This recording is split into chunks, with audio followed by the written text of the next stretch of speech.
So, last but not least here, Steven, we're going to cover a sign and trade deal that involves one of the better forwards in the NBA here. Of course, that is DeMar DeRozan, six-time All-Star, one of the most clutch players in the league, still a fantastic scorer, a great playmaker, a decent defender, but a player that forms an interesting uh, fit with the rest of the players on the Sacramento roster. He's not going to take away too much from what Fox and Sabonis do already really well. You look at him and you say, like, well, he's not going to space the floor all that well. Yes and no. He's not going to, just be coming off the screens and pulling up from deep like a Damian Lillard or something, of course. But if you go back and look at some of his shooting numbers from years past, his catch and shoot 3-point percentage last season was 34.5% on 2.2 a game. So he does have that in his bag. His corner 3-point percentage last season was almost 40%, so 39% for last season. And then kind of going back to the playmaking part of his game, his assist percentage for the last 3 seasons, according to Clean the Glass, has been in the 93rd to 94th percentile. So you're looking at a guy that is not afraid to move the ball. He's not afraid to get some shots up off the catch, just a quick action from a pass out from a Fox drive.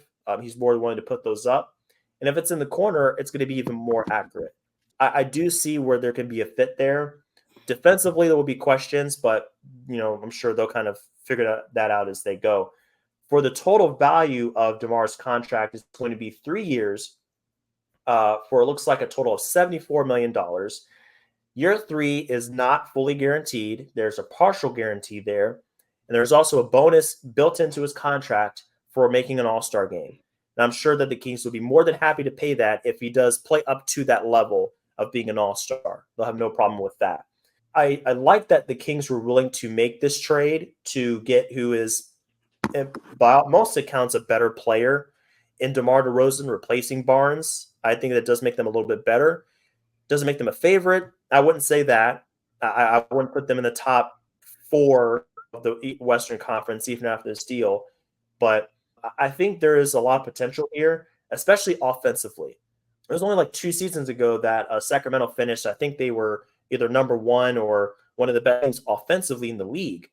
And last season, they fell all the way down to about league average. So getting a player like this that's very dynamic is going to help them kind of get back to where they were, just being more of a team that has a lot of firepower and that can keep pace with the Denvers of the world and the Minnesotas and the Dallases.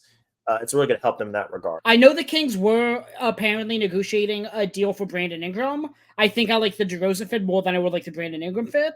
I just don't know where exactly Sacramento is going to get their defense from. Neither Fox, Sabonis, or DeRozan are what you would say maybe above average, but not quite more than that. Keegan Murray, Malik Monk, Kevin Huerter, all the rotation guys I don't really see as being high-level defenders either.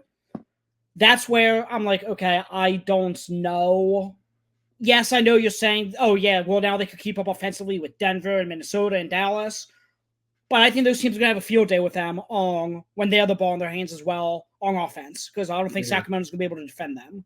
I still think there's another move to be made. They do have that Kevin Huerter $16.5 million to match salaries for another trade. I know people are saying they still do want to go after Kyle Kuzma. At least that's the alleged rumor going around. I don't know the validity to it, so please don't aggregate me. But, I mean, I don't think Kyle Kuzma helps either, because he's another one who's all offense, and he's dynamite on offense, but defensively, he struggles. Yeah, really interesting deal here. A lot of multi-team deals with these sign trades that convolute things a little bit, but you can kind of see where each team is coming from and why they did their part of the deal. But any other last thoughts on DeMar DeRozan with the Kings? So we talked about the defensive fit. That's rough. But I think in any case, they're going to be fun to watch. And I think he's going to make them – I think he makes them a better team overall. I think at least on the offensive side of the floor, just with what he brings and being another closer, I think it's going to be really valuable for them. He's getting older, but he's still really valuable. And that's why he's garnering such a big contract, $70 million, even in his mid-30s, age 34 or 35 season. Yeah, I mean, the only thing I'm going to add is that good for Sacramento for finally putting a competent product on the floor. Obviously they had the longest playoff drought in professional sports. I think it was 15 straight years they missed the playoffs until Yeah, they it's broke that streak 16. 2 seasons I think it was ago. 16. Yeah, Six. Well, long yeah. time. So six. So obviously they missed the playoffs last year after winning the first playing game, then losing. So you know what? Good for them for pushing chips in and not being afraid to go for it in a potentially year where as many good teams as there are, the league is pretty wide open. For sure. Yeah, I mean, I think at worst they're in the play-in again. So hopefully this year they can capitalize on it and actually get an actual playoff spot, get back in there after so many years of just really rough basketball. Good for Yeah. Sacramento. At the very least, this is a good team. This is a good team Mhm. that you can't take lightly out there.